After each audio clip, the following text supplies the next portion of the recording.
Good evening, I'm Prarambha Dahal. Let's begin with the main stories.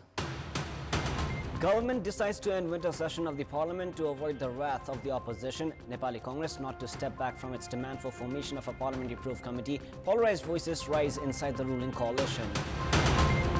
The decade of 2070 BS spent largely in absence of political stability and devastating natural disasters, strengthening the administrative mechanism and ensuring prosperity, the goals for the questions raised against the facts presented in the report prepared by the Proof Commission formed to investigate the gold smuggling case, complaint filed at the Home Ministry challenging the evidences. And Nepal men's national cricket team mark a winning start at the ACC Premier Cup Sea of Malaysia with a late 5-wicket win to play Qatar tomorrow.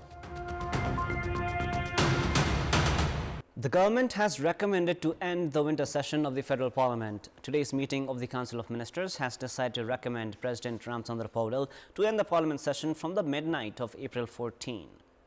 Meeting of the Council of Ministers held at the office of the Prime Minister and the Council of Ministers in Singhadarbar identified the need to prepare for the monsoon season and therefore decided to recommend the President to end the winter session which had begun on February 5. Despite these reasons, the government had landed in a difficult situation because of the demand of main opposition Nepali Congress for formation of a parliamentary proof committee to investigate the alleged involvement of Deputy Prime Minister and Minister for Home Affairs Rami Lamechhane in the fraud related to cooperatives. The meeting has also recommended Anjan Shakya for one vacant seat at the National Assembly. Based on the constitutional provision, the President can nominate 3 members at the 59-member National Assembly upon the recommendation of the government. The Council of Ministers has also formed a 4-member committee led by former Chief Justice Om Prakash Mishra for appointment of chairpersons and members at the 2 commissions related to Transitional Justice, Truth and Reconciliation Commission and the Commission of Investigation on Enforced Disappeared Persons.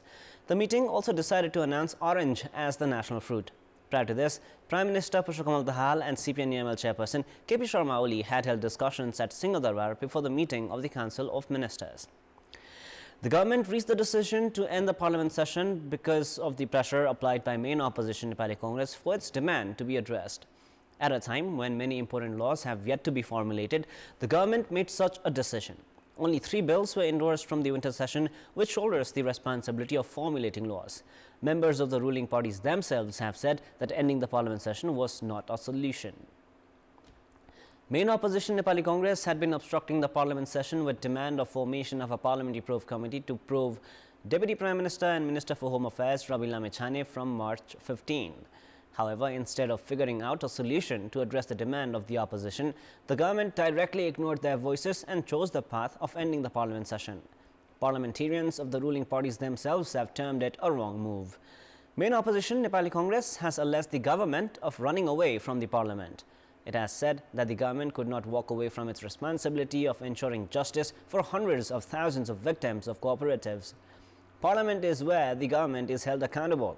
It is also the venue where the opposition can raise its voices. The government must respond to each question raised at the House. Legal experts are of the opinion that it is the government's responsibility to find solutions through dialogue and consensus. Raising demand for investigation into the fraud related to cooperatives is not against democratic norms.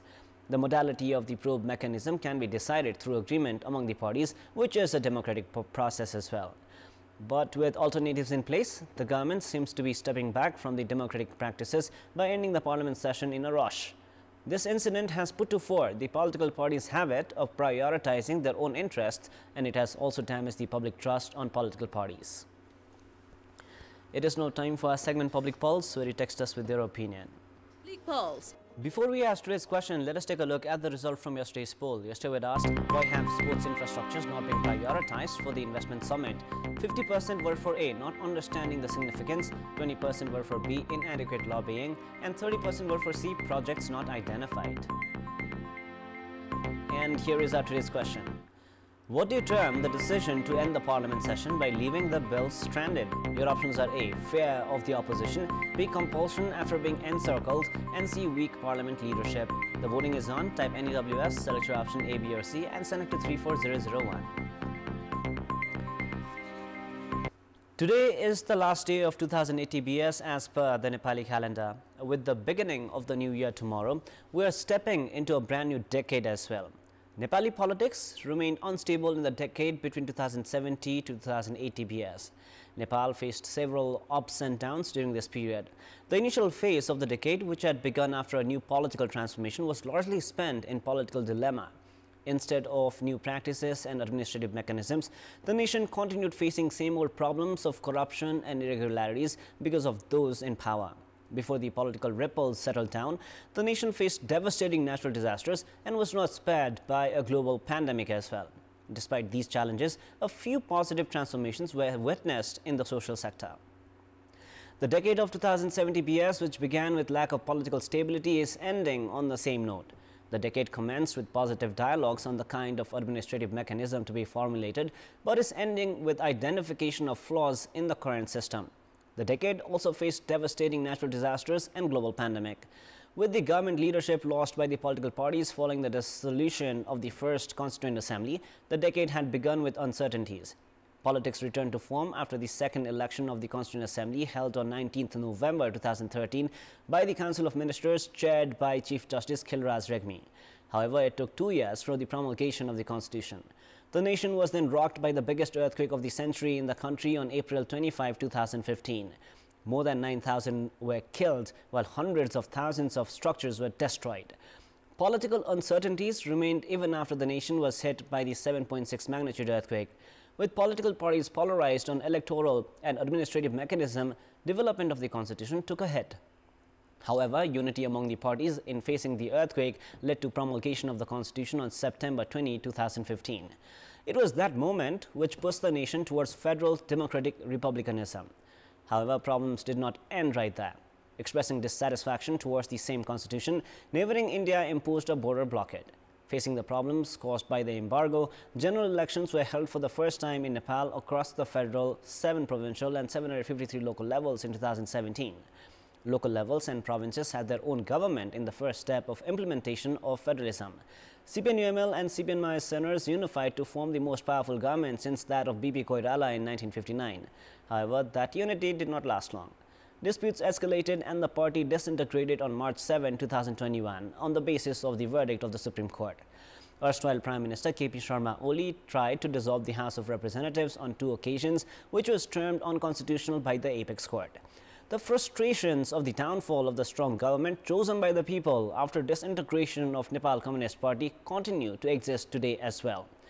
Then came global pandemic coronavirus, which pushed the nation behind. First case of COVID-19 was reported in Nepal on January 24, 2020, after which more than 12,000 have died because of the virus so far.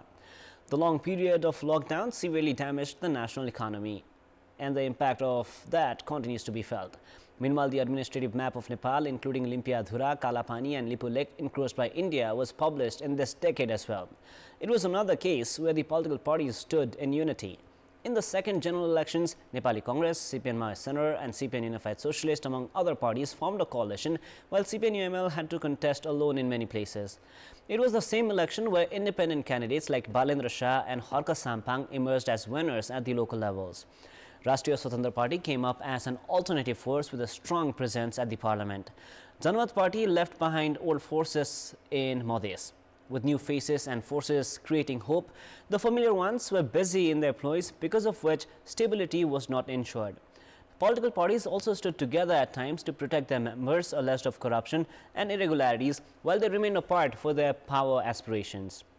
Major cases including Lalita Niwas land grab scam, fake Bhutanese refugee scam and gold smuggling cases made regular headlines.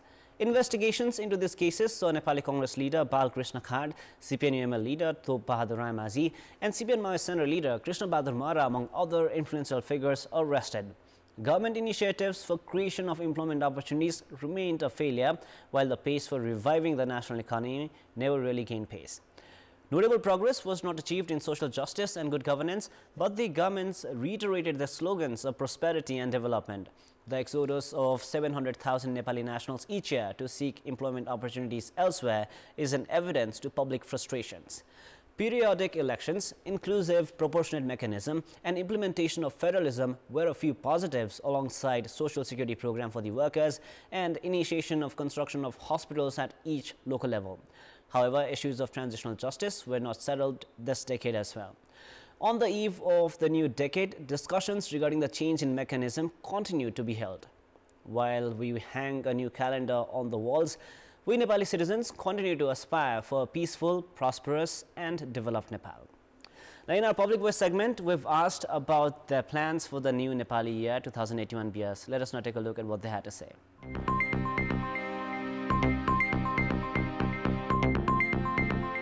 समाजमा आफ्नो अवश्य अनुसारको सहयोग गर्ने र दुःख पीडामा परेका मान्छेहरुको आफ्नो क्षमता अनुसारको सहयोग गर्ने। मेरो त एक्जाम चलिरहेको भएर म त पढ्छु भनेर बसिरहेको छु अनि मन्दिरहरु ढोकेर अनि सबैको आशीर्वाद लिने। यो साललाई हामीहरु राम्ररी सेलिब्रेट गर्ने, राम्ररी पढ्ने लेख्ने। हाम्रो त पसल हो नास्ताको, त्यसमा कस्टमरलाई राम्रोसित डिल गर्ने, राम्रो मिठो मिठो खुवाउने। कुन कामलाई कसरी व्यवस्थित बनाउने भन्ने तयारीमा म छु। घुम्न जाने, साथीभाइहरुसँग भेटघाट गर्ने, घुम्न जाने अनि पढ्ने। नयाँ वर्षमा चाहिँ मासु माछा ल्याएर खाने, घरमा बनाएर अनि खुसीले बस्ने, व्यापार व्यवसाय गर्ने, सामाजिक कामहरु गर्ने। नयाँ साल एकदमै राम्ररी मनाऊ।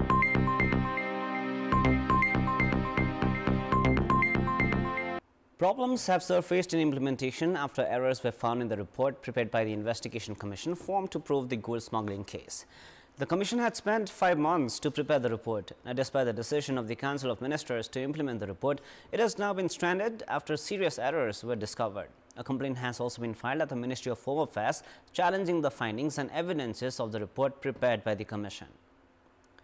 Serious questions were raised on national security after 60 kilograms of gold was confiscated from the Trivandrum International Airport on 18th July last year and smuggling of the precious yellow metal through electric cigarettes from Dubai. The government had formed an investigation commission led by former High Court Judge Dilli Acharya after the involvement of organized international mafia was found to smuggle gold into Nepal. Problems have surfaced after factual errors were discovered in the report prepared by the commission after spending 5 months. Additional investigations have remained halted after factual questions were raised during the implementation of the 485-page report.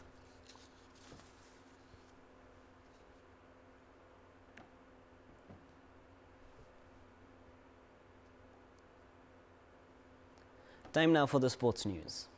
Sports news. Team Nepal have marked a winning start in Group A at the ACC Men's Premier Cup. In the match played at the Al Amarat Cricket Ground, Ministry Turf 1, the Rhinos secured a 5-wicket win over Malaysia.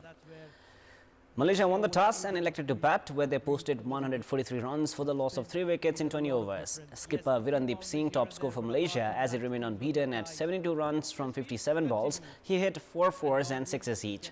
Sharwin Munianti contributed 41 runs. Dipendra Singh Airi picked 2 wickets for Nepal, while Avinash Bora had 1 scalp. In reply, Nepal started slow and kept losing wickets at regular intervals before securing a win with 4 balls to spare. Asif Sheikh top scored with 32 runs. Skipper Rohit Paudel added 28. Airi scored 20 himself, but it was Gulshan Jha with 19 runs from just 7 balls with 2 sixes and a 4 who saved Nepal's blushes. Virandeep was the pick of the Malaysian bowlers with 3 wickets, while Pawandeep Singh and Mohammad Wafiq shared a wicket apiece. In another Group A match, Hong Kong saw off Qatar by 26 runs. In Group B, the United Arab Emirates secured a 7-wicket win over Kuwait, while Oman edged past Bahrain by 3 runs. In the matches slated for tomorrow, Cambodia play Kuwait, Bahrain take on the UAE, Nepal face Qatar, while Malaysia clash against Saudi Arabia.